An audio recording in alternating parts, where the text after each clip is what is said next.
It's time for today's face-off on Fox Soul. Challengers Quan LX and Big Angry Adams ready to go blow by blow on those hot topics. Face-off on Fox Soul starts right now.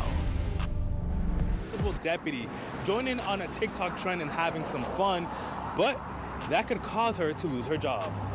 Don't stop, yeah, get it. In the video, you can see the deputy taking some notes, joining in on the TikTok trend and blurring out certain parts of her uniform, but she leaves her name visible to see. We saw other videos on her account where she's in uniform doing some TikTok trends. Her account has since deleted, and we spoke to some people here in the Precinct 5 area who tells us she's free to do whatever she wants on her personal time, but when she's representing the company and representing the law enforcement agency that she works for, she has to be more cautious. I think it's real inappropriate and disrespectful. It's very unprofessional, you know what I'm saying? Like, you shouldn't be doing nothing like that. It's unprofessional. In this round, here's Quan LX. Well, Charles, that was a news story from Houston's Fox 26 about a Harris County constable who was making a TikTok video, and she's known for TikTok videos. I didn't know who she was until this. Right. But she's now under investigation because she put in the video that she was horny and that she was gonna write everybody tickets and citations because she didn't get none last night. And now people are angry and upset, and she's under investigation. And I think the department is wrong as hell to put her under investigation. Officers struggle all the time. Officers have challenges all the time. Officers deal with things that we don't know all the time. All she had to do was call the right one. And honey, you ain't got to write citation tickets like that. Oh, Jennifer Escalera, I sympathize with her. I empathize with her. She was angry and upset that she didn't get that yardstick the night before. And so she's at work frustrated, pinned up frustration. And I just want to say, you ain't got to do that. There's help for you. There's volunteers that will assist you in your pain. Chief Constable, leave her alone. Let her get some help. My office number is 713. Are you done or are you finished? I mean, first You off, always claim I'm anti-cop. First off, you forever say I'm anti-cop. I guess we should just now. I can't say for sure that she's an attractive woman because she appears to be one of those people that frames just her face. I was going to get to that. It does look like in the picture that we're looking at that she has a bountiful bosom, a beautiful face, a beautiful head of hair. That part looks attractive, right? I don't think that a woman as attractive as Deputy Escalera looks would have any ding-a-ling difficulty. You don't know that. Okay, I mean, frankly. Struggles are real, Charles. Frankly, I think there are plenty of ugly and mean-spirited, not nice women on the inside and outside that don't have a ding-a-ling difficulty, right? But I think you're putting a lot of words. I don't think she said she was horny. I don't think she said she was, what she said exactly, which I don't know why Matt can find a clip to put that up, right? But what she said, according to news reports, TMZ and others, you know, TMZ, a bastion of journalistic integrity, didn't get cracked last night, so everyone is getting a ticket. Maybe she missed her chiropractor appointment. Oh, You Lord, know, maybe she wanted that back crack. Maybe she just She wanted that back. She wanted that thing. You know, let me tell you something. Let me tell you something. Those Kevlar vests are uncomfortable.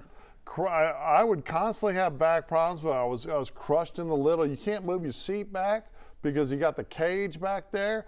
Possibly she was uncomfortable. Possibly she didn't make it the chiro. Well, if you got sciatic nerve pain, Miss Escalera, Jennifer, you know, you have to like bend over and stretch that lower back. You got to bend it over. And then, you know, let it get massaged. You just massage the sciatic nerve area. You with me? And you got to get deep in them. And I'm talking about deep to get beyond that muscle tissue and relieve you of your pain. Jennifer, don't write nobody no tickets. You ain't got to do that. But ultimately the issue, I have empathy for police. I sympathize with this officer. Apparently it just took a deputy that Quanell found attractive, and he did a complete 180 on his police criticism. He no longer wants to defund the police. He wants to help the police crack their backs, so to speak. You're taking what I'm saying out of context. I mean, I'm just saying, Jennifer, Papa Lapino, call Papi, I don't even know what you're saying there, but it's probably because, you know, Whitey. But let's be serious. The real problem I have is in uniform making inappropriate statements if she was in uniform, because I don't know, because Matt didn't play the clip, and we got a picture of her not in uniform in what looks like a halter in uniform on the TikTok. Okay, she blocked out her name. Okay. If she was in uniform, well, she blocked out the department, agency, but left her name showing. Right. I mean, I don't think whether, and sometimes you're in uniform and in your car when you're not actually working for the constable. You could be working for an extra job. You could have a take-home ride. You could be going home from work. But if you are in your patrol car and you're in your uniform, we have to have a semblance of professionalism. And if she was in fact not talking about, hey, even if she was just saying, hey, I didn't get to the chiropractor, I'm gonna write tickets, that shouldn't be a motivation to write tickets. And you should only write tickets when you see apparent citations that are endangering others and that you've gotta actually, you know, enforce the law. You big nerd. But no, I'm saying, you look, big nerd. Just because she didn't have, she should not be making videos in uniform saying, if what did she do wrong? She cried out for help. It sounded like she was crying out for penis. She cried out for help. Okay. And I'm not going to let you bash a good, respected cop, a good officer. We need more women like that on patrol. We need more deputies like that out there policing the streets of Houston. And ain't nothing wrong with you searching my seizure? car. You don't want her to, you think it's okay? Search and seizure. Yeah. Search and seizure. You're okay with search and seizure. You just go ahead and forget about the 4th and 5th Amendment. Well, just throw the whole Bill of Rights as long as she's attractive to Quanell's eyes. She's not a threat. This does not sound. She's not a threat. This does not She sound. needed help. But see, you don't have love for cops. I was a cop. You don't have empathy for cops. I most certainly do. You have no compassion for cops. I think cops should be professional when they're in uniform. She and in was their crying car. out for help. And I think there's a degree of professionalism even when off duty. Because that's the thing. When you're a public servant, when you take an oath to be a public servant, you have to carry yourself in the public eye in a certain way. And if she is literally out there posting that if that's what didn't get crack last night so everyone's getting a ticket, if it means I didn't get penis last night so everyone is getting a citation, that's pretty awful. Now, I agree that's wrong. But we also have to understand she was crying out for help. We have officers that have committed suicide in this world. It's a very significant We have problem. officers that have had nervous breakdowns in uniform. People that share your profession demonize cops for a living. Well, let me tell you something. I'm not demonizing this one. Well, yeah, I wonder why. In fact, I have nothing but love. Would it be empathy? Does the halter top help that? Like, do you judge when you see like if you're going to, play activist and you've seen a brutal beating or shooting, if that cop is a 10 out of 10 in the uniform, she's got to go. She's got to be arrested and fired for doing that evil wrong. But that's not what she did. All she needed was to have a black tie honey pack. That's all she needed. What is that? Black tie honey packs. I don't know. What is a black tie honey pack? Talk to the white man. That Shannon Sharp red pill. But anyway, listen, sweetheart. Are you lost me? Miss Jennifer. Sounds like you're talking about roofing I hope that somebody. you get some help. I hope that no. That don't. Well, what is a black tie honey pack? Make you sit on it and spit on it. But anyway, as I was saying, I want to make sure that, ma'am, you get some therapy and get some help and get some counseling. And somebody reach out to her and make sure she come to work with a good attitude, a right mindset. Seriousness, let's expect officers both in real life and on social media to present an appropriate level of decorum to the world. Man, before you go crazy at work and do something silly because you didn't get that back cracked at night. Call 1-800-QUAN-LX. Is that the number or is there a different one? 713-221. Oh, we can't say that. All right, I've had enough of this nonsense, Matt. Police act right. Quanell act right. I respect the badge.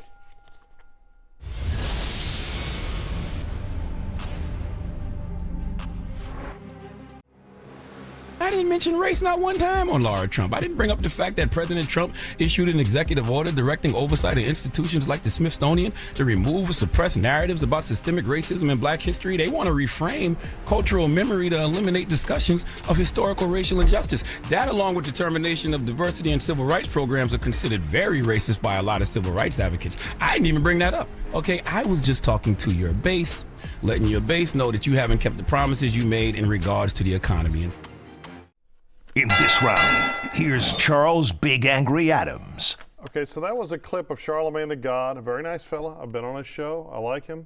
On his show, clapping back to comments from Donald Trump after he had made comments on Laura Trump's, my view with Laura Trump, where he said she was asked about Donald Trump's performance, and his response was, I wouldn't give it a good rating, simply because the least of us are still being impacted by the worst.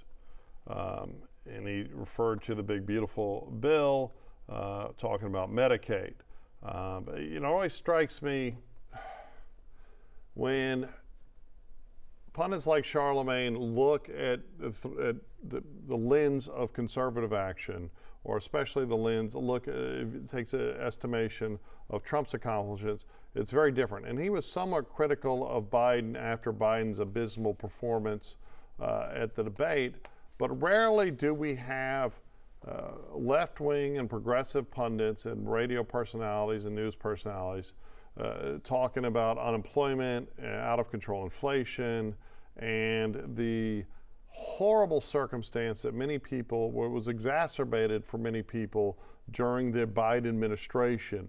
And the narrative is always the least of us, right? Oh my God, Trump's just a bit, and Trump can be something of a bully, which was exemplified in Trump's clapback, where he said, the very wonderful and talented Laura Trump, whose show is a big rating success, put racist sleazebag Charlamagne the God.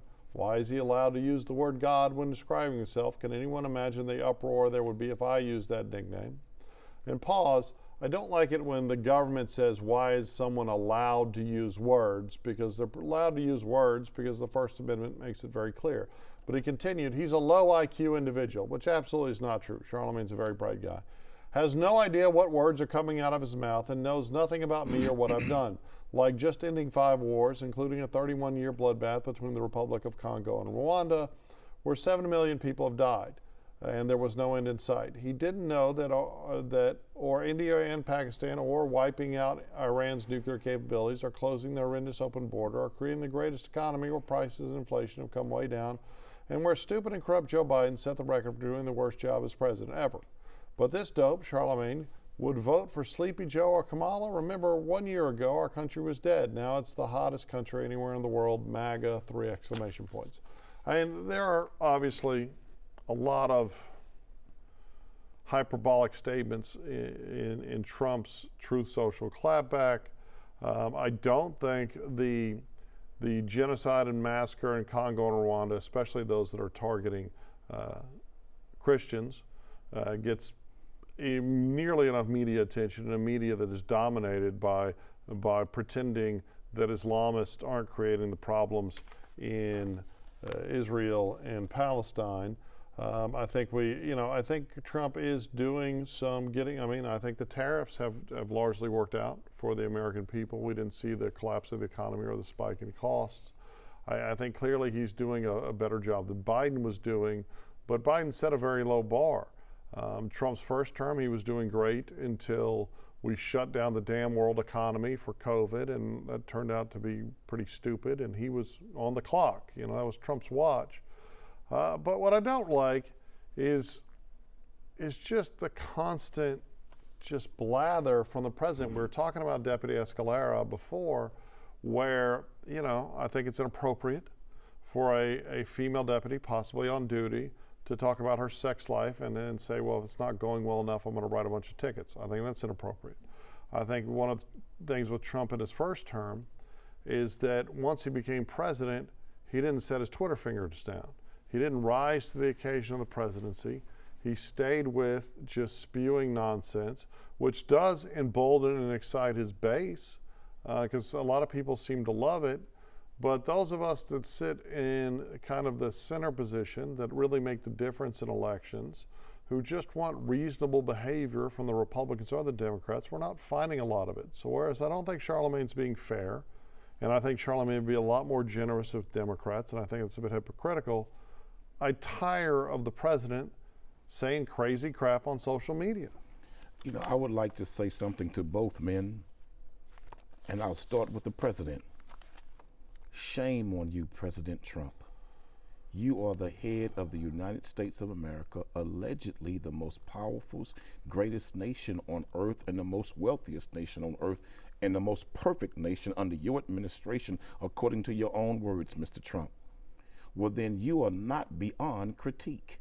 As a president, you look to be criticized by those who support you and those who are against you, because everybody didn't vote you into office. But as a president, you don't attack those who are critiquing your administration and your policies and are challenging you on fulfilling your promises that you made, like the Epstein files, fulfilling your promises that you made that the everyday working class citizen would see great relief, fulfilling promises that you made that you would end the Ukraine war in 24 hours, fulfilling your promises that you made that you would end the war between Israel and Palestine in 3 days. You've accomplished none of that. So you are not beyond critique. But Mr. President, to call a man a racist, to insult his IQ, to insult him as a man and as a human being shows just how little and pathetic the president really is. He reminds me of an adolescent teen who's been insulted by another teenager, and now they start playing the dozens, talking about each other's mother. This is pathetic for the president to do something like this when he's the leader of the world's biggest economy. This man doesn't recognize that one word from his mouth can start wars, can end wars, can also build economies and take them down. This is sad that this is what we have in the White House. And I say, Mr. President.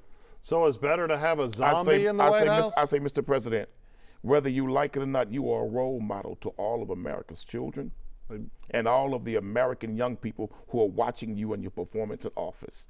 This is adolescent, childlike behavior that's beneath a president. Now let's talk to Mr. Charlamagne. Dear brother Charlamagne. So why wasn't Trump dear brother Trump? I really salute you, dear brother Charlamagne. No, hold on. Why because wasn't Trump dear brother Trump? No, but hold on. So, why is it dear brother Charlamagne? And I'll speak to that. But it was not now, dear brother Trump, because you don't know either of them. So, brother Charlamagne, let me say this to you, dear brother. I respect you greatly for how you handled that. Brother Charlamagne, your response, you didn't insult him. You didn't attack his intelligence. You didn't bring up anything negative about him, and you could have brought up a great deal of it. You did not make any personal attacks against the president like he did you, when you could have did a whole lot of that. You kept it respectful, you kept it above board, and you even said in your response to his insults against you and your humanity and character and your race, you said, I'm rooting for you, for I really want to see you be successful and fulfill those promises. You, Charlamagne, showed the world God-like character, a God-like response, and God-like dignity. So when he says, I don't know why you should be allowed to call yourself God, I'd say to Mr. President, go to your Bible that you like to play with and sell sometime. David the prophet said, ye are all God's children, comma, of the Most High God. Well, then if God is our Father, then we should have the essence of our Father in us. And if our Father got God power, well, then we as his children inherit that same ability that God has. So that's why he can refer to himself as the God, not the God, but the God, because he's a baby God in the nature and image and likeness of his own Father, God himself. Okay, initially you said you had criticism for both. It sounds like no. I said I want to speak to both. I said I want to speak to both. Okay, sounds like just applause. And frankly, I didn't have any problem. Man, it was beautiful in his response. I did like his response. He just referred to me. I like the part where he said, I looked up the definition of sleazebag. It says it's a disgusting or despicable person. Depending on who you ask, that might apply to me. I personally prefer neighborhood a-hole. I like Charlamagne. Like he's a You would think he was the president, and the sleazebag was Trump, and what they said about each other. I don't think that Charlamagne would ever be fair, and I'll tell you, I've seen him attack some Democrats too. I've seen him aggressively confront Democrats when they think they're going into safe interviews and they don't think they're going to get hard questions. I think he is what journalism is lacking in America. I think he is a brave journalist. I think he's more of a journalist than a radio personality. But I also don't think he's ever going to be fair to Donald Trump. I don't think we're ever going to hear, I like that he said, I'm rooting for him, and I think all Americans should root for every president, right? And that was a big problem I had in the Obama administration when conservatives were just tearing him down. But what we're seeing more and more evidence that there was actually a conspiracy to thwart the outcome of the 2016 election and tear down Donald Trump. And I think that we don't see enough left and progressive voices that are giving a fair estimation of the accomplishments of the Trump administration. Most certainly we didn't see it the first time, when we saw the best economy this country had seen in a very, very long time, possibly ever during 2017, 2018, pre-COVID America, during the Trump administration. We didn't hear fairness. We heard the same type of criticism. So while I absolutely agree that Trump's rejoinder was way out of bounds, you also have to look at it through the lens of Donald Trump. How did he become president? With this BS. How did he incite the base so enough? What message does that nonsense? send to young people in America? But we're seeing the same That's thing. what we aspire to be. But hey, that's what you aspire to become. What we're seeing from the Democrats is pushing a falsified dossier in the Steele dossier, using intelligence community and a propaganda and Republicans machine wanting to rewrite history and pretend lie like racial to America, crimes and racial injustice never took place. Trying to fix elections. You got Republicans spreading to pour money from museums and libraries that tell the truth about America's history. Libraries, and more importantly, no, lie buried. Okay. Remember that. The lies are buried in the books that's written by your enemies. Okay, are we going to call that ignominious again? Libraries, not library, library. What I would like to see is to see all personalities and journalists treat the president fairly, all presidents and that's fairly. what he did. I don't Charlamagne think we saw did that. I don't think so.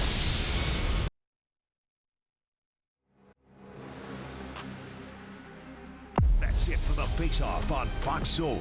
We'll catch you next time.